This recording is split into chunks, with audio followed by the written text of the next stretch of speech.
Hello and welcome to a Smurd P video, and today I'm looking at Captain Britain Omnibus, one that has been way overdue in terms of release. I think it was meant to come out in October, there's November, and well, here we are in April finally getting it. And this is the direct market cover, and I'm going to be open and honest, I have not read anything to do with Captain Britain.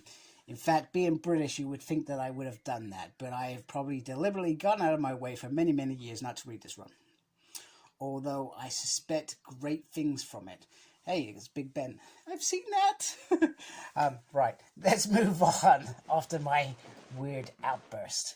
So there is the side there. I'm just going to take my camera off very, very carefully. Usual Marvel Omnibus style. Lovely black side. Captain Britain there.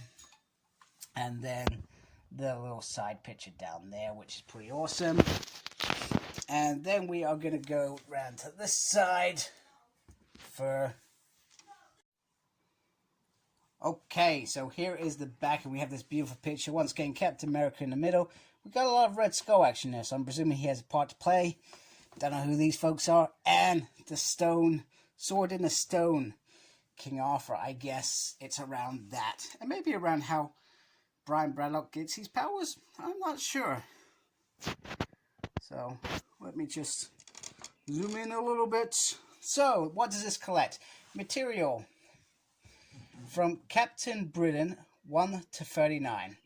Super Spider-Man and Captain Britain 231 to 247. Hulk number 1 and 3 and 46.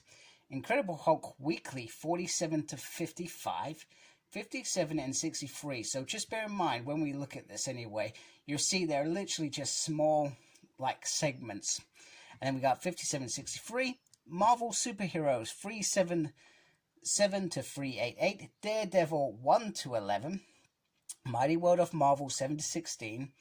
Captain Britain 1 to 14. So that's, I believe, the second run, 1985, rather than the first run. And then you got Marvel Tales 131 to 133, plus Marvel Team Up 65 to 66, New Mutants Annual 2, and X-Men Annual 11, which I think, if I remember correctly, is the crossover with Betsy, who has, and this is another reason why I wanted to get this, was because Betsy has her sort of origins in this. This is where we originally see Betsy Braddock, which obviously I'm a big fan of. So on this side we have this, no, we have two syntheses. So we have this synthesis, and then we have this synthesis, which I'm really sorry, that's very, very zoomed in, because I wasn't actually zoomed out. So that's a little bit unexpected, because usually you read about the creators at that part. Then we got Jasper's there. Ooh, that's pretty decent. Captain Britain there, looking all a bit confused, but very, very nice. So, I'm going to try my hardest to actually show you some of the insides. This is going to be difficult. And I'm really sorry, because I probably should have invested. I've been doing Omnibus reviews for a long time. I should probably invest in something that is actually bigger, that will allow you to see the book a little bit better. But you also know that if you haven't, I'm a bit of a control freak and try not to stretch my books too far. So we've got all the writers of Chris Claremont, definitely British legend. And Davis is certainly one to be in there. It's got Grant Morrison. I'm a bit surprised at that, so I'm not sure what that's about. Then you got the pencilers, the inkers, the colorists, the letterers, the assistant editors, the editors, and all the thank yous to all these wonderful people here that have made this happen. Now, I'm not going to lie, I am not going to do that. So, in terms of how many issues there are, wow. Do you know what? It's weird because I did think about counting this up. But then I thought, all these little Hulks, are they actually considered issues? Probably not.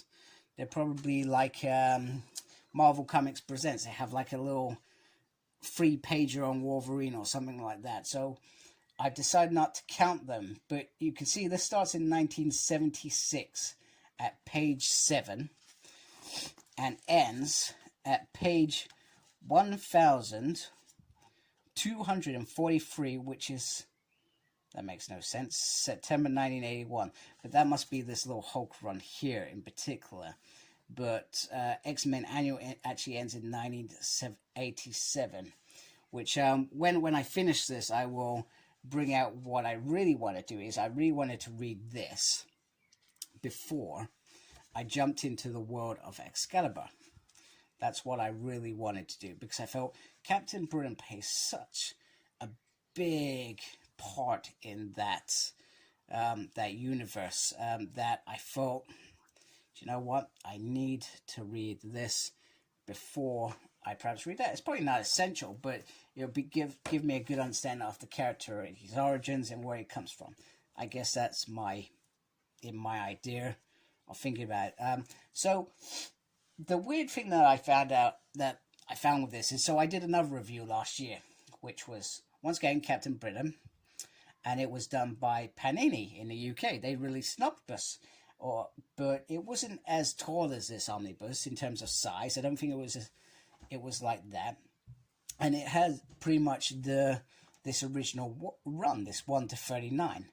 And then I looked at it and I thought, this doesn't make sense, because I thought that was one omnibus and this was another one, another part of Captain Britain's world. But it wasn't. Unless I'm mistaken, I've not read what's being released in here, is all of that stuff in the Panini one are in here in terms of phase 1, but it also has what I'm calling phase 2 randomly in here as well. So I would recommend you buy this one from Marvel, because it makes sense. Really makes sense, because why would you buy that one that doesn't have all the material when you can have this, which has every Captain Britain run and I guess appearance in. This is a no-brainer to me in terms of my mind. I'm going to get this one, and you know, I'm looking forward to reading this because it looks absolutely bonkers. Absolutely bonkers. I'm trying to speak British even though I'm British. Oh, this is the bit with, so just before this, at some point, before this New Mutants issue, which I've read, and this New Mutants issue is in New Mutants Volume 2. This is where you see Betsy's kind of, she loses, is it a spoiler if it was like 30 years, 40 years ago? You see where Betsy loses her eyes before this, which is a pivotal moment that I didn't understand, because I obviously knew about the eyes and it just didn't make sense. So it's good that that bit's in there as well.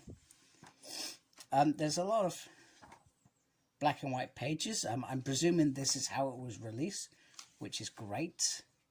And then what extras have we got? So we got some extras. So we got some sketches in here, which look very nice. Ooh, that looks cool. I like that. Oh, yep. I'm presuming some variant covers, some different covers, lots of covers, both of Legends. Oh, maybe this was, I'm presuming this was a trade paperback or something. So, yeah, I'm very interested in reading this now. These must be the crossovers with Spider-Man, which I'm big into Spider-Man this year for those who watch me on a regular basis. The Hulks, I'm presuming there must be some Captain Britain interactions in that as well. So there is the inside. So as you can see, that is a massive, massive book. So in terms of how it looks, here it is next to the 2 Excalibur books. And actually, it is almost in par with Volume 1. It's actually not, in my mind, that much bigger than that. So, but you can obviously have your beautiful collection like that, which looks absolutely gorgeous. So I'm very, very happy to finally obviously have this book. It's going to look great in my collection. And even though I've not read it, I feel like even if you've not read it, this could be a good opportunity to read it as a whole and just be, you know, satisfied, I guess. And even if you read it and sell it on, I suspect that the by the time you've read it, perhaps when if you did decide to sell it, you could probably make your money back with ease, because I feel like Captain Britain is perhaps one of those books that will easily be snapped up by fans. So anyway, hope you liked my video. I hope it helped you make a decision if you're going to get this book. Let me know what you think, etc. Make sure you look after yourself, and as always, embrace the geekiness, folks. Take care. Goodbye.